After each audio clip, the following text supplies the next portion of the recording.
Fala pessoal, que correria, hein? Chegando aqui para mais uma live, depois de uma vitória, boa vitória no clássico. Nada como o futebol, né? Um jogo após o outro, uma rodada após a outra, uma recuperação depois de uma tragédia. Tragédia mais ou menos, né? Mas realmente um jogo vexatório, mas agora uma vitória importante. Uma vitória importante do Palmeiras no clássico, é o mínimo que a gente esperava. Era o mínimo que a gente esperava do Palmeiras, do time do Abel hoje. Era entrar de uma forma diferente. Era ser um time que não podia ter aquela apatia do jogo contra o Novo Horizontino. É impossível jogar pior que aquilo, né? Então, o time que o Abel falou, eu disse isso na transmissão, e é isso. O time do Palmeiras é essa dinâmica. É um time que tem que marcar forte, é um time que tem que pressionar, é um time que tem que ter volume de jogo. Se não faz isso, realmente é um time que não funciona, porque não tem aquele jogador que desequilibra, o desequilibrante. Não tem o cara, o craque do jogo. O craque é o Flaco, que vai lá, faz um gol, dá uma assistência. O craque é o Andreas Pereira, mas é longe daquele cara que sobra tecnicamente, né? É um elenco, é um jogo apoiado, é o jogo de uma equipe, é o jogo de marcação, é o jogo de um time que briga o tempo todo. Essa é a identidade do Palmeiras. E que quando perde essa identidade, a gente vê a dificuldade que o time sofre, como foi nesse último jogo, antes, né? Nesse jogo contra o Novo Horizontino, o último já é o do São Paulo, ainda bem, né? Que a gente sai de um resultado realmente muito ruim por uma vitória num clássico. Eu estava pensando sobre isso, sabe? Quero até conversar com vocês aqui, pensando sobre isso. Eu não sei se essa vitória, a gente tem que comemorar a vitória no clássico sempre, né? Sempre é bom bater o adversário, sempre é bom ganhar do São Paulo, sempre é bom. Está virando rotina já também, vamos falar a verdade, né? Porque a gente tem 10 jogos que não perde para o São Paulo, é a maior sequência da história. E o São Paulo que eu não sei se é parâmetro, sabe? Eu não sei se ganhar do São Paulo hoje significa alguma coisa. Tô falando sério. Eu não sei, além de ser o clássico, que é importante por rivalidade, um time aí, mas ganhar do São Paulo hoje eu não sei se realmente é parâmetro. Se a gente pode achar que está tudo bem porque ganhou do São Paulo. Porque se a gente olhar a temporada do São Paulo, o ano passado, se a gente olhar a temporada do São Paulo que começou esse ano, São Paulo não ganhou de ninguém. São Paulo ganhou aí do São Bernardo, que tomou 4 em casa hoje do Mirassol. Então, se a gente parar para pensar, jogou bem, foi aquele time com intensidade, que o Abel cobrou depois do jogo lá do Mirassol. O Palmeiras precisava voltar a ter essa intensidade.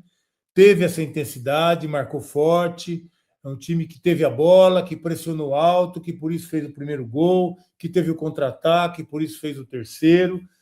Um time que realmente foi um time muito diferente daquele de terça-feira, do jogo lá em Novo Horizonte, mas realmente eu tenho minhas dúvidas aqui se a gente pode achar que o São Paulo hoje é parâmetro, porque todo mundo bate no São Paulo, né? Infelizmente, todo mundo está batendo no São Paulo. São Paulo tem uma vitória em 5 jogos, 3 derrotas e um empate. Então, eu acho que pela vitória no clássico, a gente tem que olhar o jeito que o Palmeiras jogou, não muito para o adversário, né? Pelo jeito que o Palmeiras jogou o jogo hoje, foi uma resposta daquilo que aconteceu no meio de semana. Aí sim, ver o Flaco jogando bem, ver o Flaco sendo destaque mais uma vez, já tem 2 gols na temporada, já tem várias assistências aí na temporada, então o Flaco está reencontrando o melhor futebol, só faltou aquela dupla, né? Do Tigrinho entrar em campo junto com o Flaco. O Tigrinho entrou no lugar do Flaco, e a gente não teve oportunidade de ver nem por 1 minuto os dois jogando juntos. Eu acho que falta isso, acho que o Palmeiras pode evoluir, pode crescer, talvez até seja no Brasileiro agora. A gente pode ver essa dupla de volta. Aliás, a dupla que começou a aparecer no Brasileiro do ano passado, depois do Mundial, foi que o Abel foi começar a usar essa dupla. Então, o Flaco já está jogando bem, o Tigrinho já entrou, já meteu uma bola na trave hoje, do meu lado ali, já está jogando bem também o Tigrinho, essa dupla aí, eu tenho certeza que vai funcionar e vai funcionar bem. O Maurício, né, que partida do Maurício também, jogou bem. Ele falou que prefere jogar ali por dentro, jogar ali mais próximo do Flaco, mais próximo do atacante, pode ser o Flaco, pode ser o Tigrinho, mas agora o Abel tem usado o Flaco e o Tigrinho. Na verdade, quem está fazendo essa função que fez o Maurício hoje é o próprio Flaco, né? Um pouquinho mais atrás, um pouquinho deixando o Tigrinho mais à frente, jogando ali um homem de meio campo, e o Flaco está jogando muito ali. O Flaco se reencontrou. Só não pode oscilar como oscilou em alguns momentos no ano passado, na temporada passada. O Flaco fez 25 gols, uma marca importante. Foi a melhor marca da carreira do Flaco Lopes no ano passado. E no ano retrasado, eu ia até falar sobre isso com ele, não deu tempo, né? Nós falamos rapidinho com ele hoje na entrevista depois do jogo, porque no ano retrasado eu acho que o Flaco fez 23 gols, que foi a maior marca nele até então, né? No ano retrasado, no ano de 2024.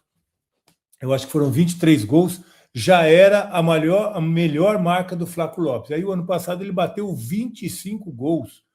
O Flaco vem evoluindo, né? Vem evoluindo, ele só precisa oscilar menos. O ano passado ele fez uma temporada legal, até bater aquela meta dele, aquele recorde do ano retrasado. Olha que bateu 24 gols, ele ficou 10 partidas sem marcar. 10 partidas sem marcar. Aí fez o 25 lá no final e ficou por aí. Então, eu acho que se o Flaco não oscilar com esse time do Palmeiras, acho que tem o Paulinho para entrar e tem contratações para chegar, porque o Palmeiras está negociando. Né? O Palmeiras está no mercado, mas por enquanto é só vendedor. Só contratou o Marlon, que aliás foi uma ótima contratação. Então, o Palmeiras está no mercado para vender por enquanto. Já foi o Everton, já foi o Mikael, já foi o Facundo e agora está para aí o Veiga. O Veiga está muito próximo de ir embora também. E aí precisa chegar. Só chegou o Marlon Freitas, né? Que foi uma ótima contratação, mudança de filosofia, mudança de perfil. Mas a gente precisa de mais atletas, de mais contratações aí para esse time ficar forte. Então tem a volta do Paulinho, que a gente está esperando. Evangelista, né? Que também é um nome importante. Não sei se vai ser titular. Acho que do jeito que o time está jogando aí, talvez ele entre no lugar ali do Maurício, com o Andrés um pouco mais à frente. Acho que cabe no time. Nesse time aí, eu acho que ainda cabe. Se jogar o que jogou o ano passado, até a lesão, né? Então, acho que ainda cabe.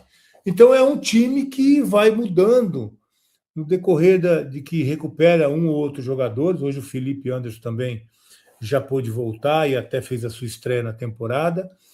Nós vimos aí o Tigrinho voltando, então tem vários jogadores importantes chegando. E o Abel vai tendo um elenco melhor, né? Essa escalação aí do time, eu até dei uma olhada, hoje teve uma surpresa para mim, né? Não sei para vocês, mas teve uma surpresa aí do Abel, com o Carlos Miguel. O Carlos Miguel jogou bem mais uma vez, né? Pegou uma bola boa no segundo tempo, a cabeçada lá do Caleri, né? O Caleri subiu, cabeceou, ele fez uma defesa muito boa. No gol, sei que alguém vai me perguntar, não acho que foi falha não, tá? Não acho que foi falha, o Bobadilha ali estava muito perto para finalizar. Finalizou depois da cabeçada do Arboleda, né? Mas acho que esse é o detalhe que o Abel precisa corrigir. O Abel precisa corrigir. Vamos ouvir rapidinho o Abel daqui a pouco. Acho que não sei se vocês já ouviram. A gente ouve um pouquinho o Abel aqui, porque o Palmeiras tomou o primeiro gol contra o Novo Horizontino. Escanteio. Aí o primeiro gol hoje contra o São Paulo, o único, na verdade, né? Escanteio. Então já é um alerta aí, porque o Palmeiras tomou 5 gols. Os 4 contra o Novo Horizontino e 1 hoje. 2 gols de cabeça. E ainda teve uma bola que sobrou para o Tapia, logo depois de ter tomado o gol, que a bola parada, acha o Tapia dentro da área e ele finaliza para o Carlos Miguel pegar também. Então, assim, começa a temporada, tá certo que ajustes, né, precisam ser feitos. O time não está na forma física ideal, não está na forma tática ideal, na forma técnica ideal, não tem o encaixe como deveria ainda, vai melhorar, mas se tem algo que já chama atenção, é essa bola parada. Essa bola parada. O Abel tem lá os assessores dele, o auxiliar, assessor não, auxiliar, né? Que tem o cara da bola parada, que tem o cara da bola ofensiva, então esse cara da bola parada precisa realmente trabalhar esse começo de temporada com esse pessoal. Hoje o Fux levou ainda. Aí o Ivan está falando que foi um frangaço. É isso aí, Ivan. Obrigado pela sua participação. Aliás, se inscrevam no canal, hein, gente? Batemos 140 mil, legal. Um abraço para o Ivan aí, que acho que foi um frangaço do Carlos Miguel, eu não acho. Mas, enfim, continue se inscrevendo aí para a gente bater 150 mil, para a gente continuar crescendo. Que o ano está só começando, hein? Esse ano aqui, a primeira meta aqui que o Lucas está colocando é 150 mil, mas na verdade nós temos que bater 200 mil esse ano, tá? E aí eu conto com vocês aí para que a gente continue nessa caminhada aí, a gente continuar crescendo, a gente continuar subindo e crescendo junto com vocês, que vocês sempre me ajudam aqui a fazer o canal. Então vamos lá voltar na escalação do Carlos Miguel. O pessoal está achando que foi um frango, foi uma falha. Mas assim, eu acho que mais preocupante do que o gol, do que a possível falha, eu não acho que foi, do Carlos Miguel, eu acho que ele poderia até tentar fazer a defesa com a mão. Mas a gente tem que entender que a envergadura do Carlos Miguel, alguns movimentos vão ser um pouco diferentes. Vão ser um pouco diferentes.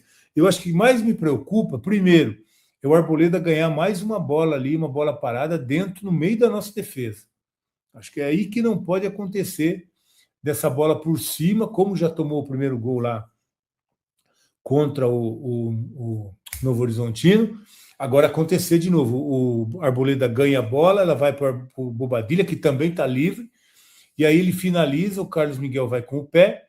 Eu acho que poderia tentar com a mão, mas seria um lance muito rápido, né? E com a envergadura dele, eu acho que é mais complicado. Ele fez a opção de ir com o pé, não acho que está errado, mas não foi o suficiente veloz para impedir o gol. Estava muito perto, gente. Não dá para ficar botando na conta do Carlos Miguel, não. Eu acho que foi uma tentativa. Eu acho que o Rafael falhou mais do que o Carlos Miguel no lance, tá? No primeiro gol lá, que ele tomou do Maurício. Eu acho que falhou mais o Rafael. O Carlos Miguel ainda fez uma tentativa ali que acabou não dando certo, mas estava muito perto. Estava muito perto. O Carlos Miguel que só tomou um gol aí em 4 jogos, né? O outro foi o Lomba que tomou os 4. Então, até que está com uma média excelente. Depois nós tivemos o Gomes e o Fux. O Fux está jogando bem, né? O Gomes, que vocês tiveram a mesma impressão que eu, o Gomes parece que está meio, né, desligado hoje. Tomou uma bola ali, que acho que foi do Enzo no primeiro tempo, que o Carlos Miguel pegou, também salvou mais uma. Teve um outro lance que ele saiu, que foi logo que entrou Ferreirinha. Olha, estou lembrando tudo do jogo, estou ali ligado, só que eu estou do outro lado, né? Eu fico atrás do gol do Rafael. Mas teve um outro lance com o Ferreirinha também, que o Gomes não foi legal. Acho que em 2 lances ali o Gomes estava meio desconcentrado, meio desligado, não é normal. Mas, começo de temporada, a gente tem que dar aquele desconto, certo? A gente tem que dar aquele desconto ali para o capitão, que é um jogador muito regular. Mas hoje estava meio estranho o nosso capitão hoje, o Gomes. Mas, enfim, funcionou, né? Não pode dar essas brechas mais para frente, quando tiver aí um mata-mata, jogo único. Eu acho que não dá para ter essas brechas, não. Mas o nosso capitão é muito confiável, né? Normalmente não dá essas brechas. O Fux está jogando bem, por isso aí o Abel colocou ele como titular hoje. Eu acho que deu ruim para o Murilo, hein? Eu acho que deu ruim para o Murilo. O Fux está jogando bem, o Murilo está oscilando. E é um cara que tem essa saída de bola. Embora no começo do jogo hoje o Palmeiras não usou muito essa saída de bola. Hoje o Fux não teve aquela bola na vertical ali, né? Buscando um meia, buscando um atacante, que normalmente ele encontra essa bola ali. O Fux não conseguiu hoje, não. Mas é um cara que a gente sabe que tem essa capacidade. Tem essa capacidade de meter essa bola por dentro ali. E o Abel gosta demais disso. Amava o Luan quando o Luan fazia isso. O Fux é melhor que o Luan, né? O Fux é um bom defensor e ainda tem essa capacidade de saída. E o Piquerez que voou hoje, né? Piquerez jogou bola demais hoje. Não foi bem contra o Novo Horizontino, mas eu acho que essa oscilação é normal nesse começo de temporada, sabe? Não teve tempo de treinar, tá voltando a jogar, teve as férias aí e já volta, começa a jogar. Normalmente esse período de jogos preparatórios, de jogo-treino, é onde acontece umas merda aí que agora, como a gente não teve tempo de fazer esses jogos de preparação, está sendo no campeonato. E aí acontece as coisas aí que normalmente não acontecem, tá? E depois o meio-campo, agora eu acho que a gente tem que elogiar esses caras com Andrés e Marlon Freitas, hein?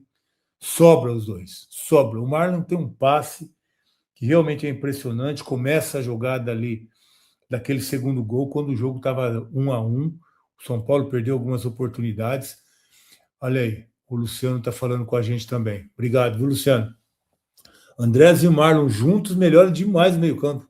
A saída, porque eles pegam essa bola ali por trás, com essa capacidade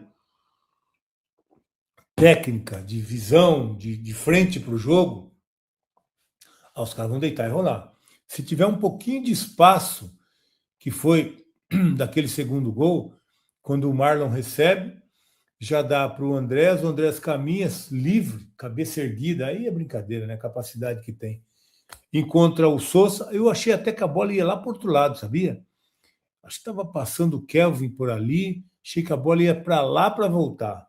Aí ele meteu uma para cá, para a esquerda, caiu no Sousa, confesso que eu fiquei preocupado, mas o Sousa deu mais uma assistência, a segunda assistência do Sousa, para o Flaco, né? Teve um outro jogo aqui, eu estava até olhando, anotei aqui, que o Sousa foi o Mirassol, né? O Mirassol, que o Sousa, foi de falta. Não, de falta não, falta foi o outro jogo. Que o Sousa achou o Flaco também e saiu o gol. Então, de vez em quando sai alguma coisa por ali. Não é sempre, né? Não é sempre. Mas de vez em quando sai alguma coisa por ali. E aí o Andrés, realmente, esses dois caras no meio podem fazer muita diferença nessa temporada. Que bom que a gente tem dois volantes dessa capacidade. Que pode se tornar até um meia, de repente, né? De repente, como foram as contratações, como for o andar aí dessa janela, que até agora está saindo e não está chegando, pode entrar ali um Evangelista no lugar do Maurício, adianta o Andrés Pereira e ó, fica legal. É que o Maurício precisa ser outro jogador com mais estável também, não pode oscilar tanto, né?